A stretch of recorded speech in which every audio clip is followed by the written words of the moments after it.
Praise the Lord. Greetings in the name of the Lord. ఈరోజు దేవుని యొక్క వాక్యము 1 పేతురు 2వ అధ్యాయము 21వ వచనం.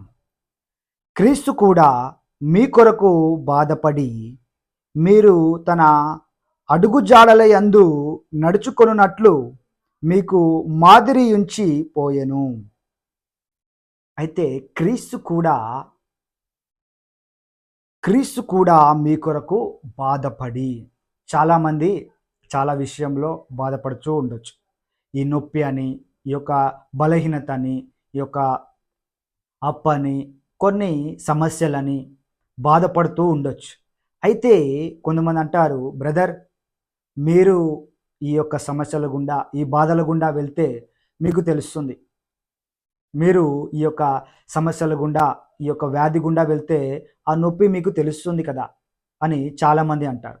అయితే ఇక్కడ యేసుప్రభు వారు కూడా, ఆయన క్రీస్తు కూడా మీ యొక్క శ్రమలను, క్రీస్తు కూడా మీ కొరకు బాధపడి, అంటే ఆయన కూడా మీ కొరకు బాధపడి, ఆయన కూడా మీ యొక్క సమస్యల గుండా వెళ్ళి ఉన్నాడు అని ఇక్కడ క్లియర్గా రాయబడింది. అంటే ఆయన మీ సమస్యల నుంచి మిమ్మల్ని విడిపించగలడు. ఎందుకంటే ఆయన కూడా మీ యొక్క సమస్యలను ఎక్స్పీరియన్స్ చేశాడు. అనుభవపూర్వకంగా నేను కూడా ఆ సమస్య గుండా వెళ్ళాను, వాటి నుంచి నేను బయటికి వచ్చాను, కాబట్టి మిమ్మల్ని నేను బయటికి తీయగలను. He also went through that problem, that sickness, that pain.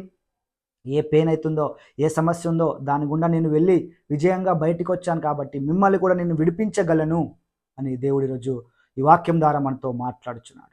ఎంత గొప్ప సమస్య అయినా, ఎంత పెద్ద ప్రాబ్లం అయినా ఆయన కూడా ఈ యొక్క సమస్యల గుండా వెళ్ళాడంట. ఖచ్చితంగా ఆయన నన్ను విడిపిస్తాడు అని ఈ వాక్యము ద్వారా ఆయన మనల్ని బలపరుస్తున్నాడు.